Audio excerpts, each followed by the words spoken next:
Alright, so I've been getting a lot of questions lately about what to do with the police when they're doing assaults and battery, shooting people and slapping and just all sorts of different types of abuse. And, you know, the first thing you have to remember that not all police are bad. Not all of them are going out there and abusing the privilege and power of being an officer. There are many good officers that are trying to help a lot of people. But you do have those select few that go over the top, push the barriers, and blatantly disregard the law. They think they know the law, they think they know everything, and they think that just because they are an officer, you have to do anything and everything they tell you. That is incorrect. There are many laws, both federal and state, that give the power to the people. The police sometimes do forget that the people are the ones that truly do have the power over the police. Now, I'm not telling you to go and attack the police or put them on their face to arrest them, detain them right off the spot. But if you see an officer slapping around somebody or who is abusing another person, make sure you get it on video. After that, tell the officer that he is abusing his power, explain to him what he is doing incorrectly. If the officer does not want to listen, does not calm down, or continues with his behavior, try to get the other police. If you are dealing with city police, call county. If you're dealing with county, call state.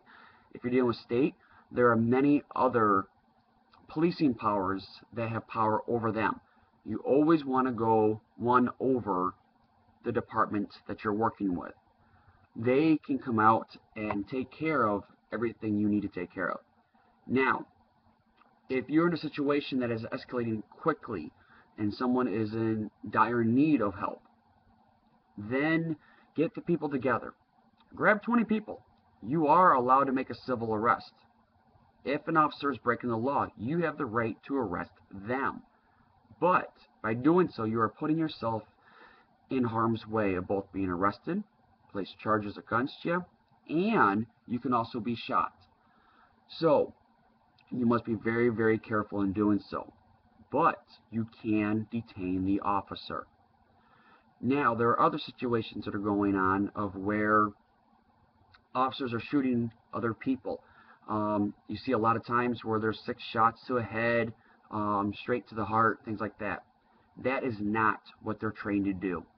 I don't care what anybody says. If an officer automatically does a kill shot, 50 to 60% of the time, they are incorrect. They are actually trained to detain the situation so that way they can contain the whole thing. Now, an officer should shoot another individual in the shoulder, legs, arms, if they have a weapon. Now, there are certain situations that I agree with, where the officer did shoot and killed the individual. Well, sometimes the situation does call for dire needs, but most of the time, it shouldn't be that way. So, make sure you get everything in recording. Stand up to these officers. Make it public. Post it online. Tag the department.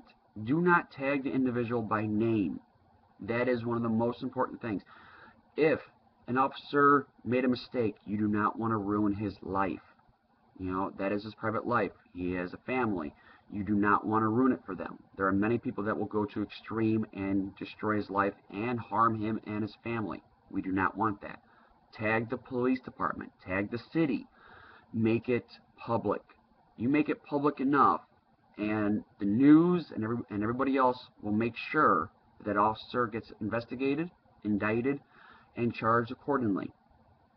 Remember, you have the power. The people who stand together. As Benjamin Franklin said, we should not fear our government, but our government should fear the people. We have the power. This is how it's set up. So go out there, record the situations, help these people, help the police. You have it in your power to make a change. Now is the time. Time to be Theseus.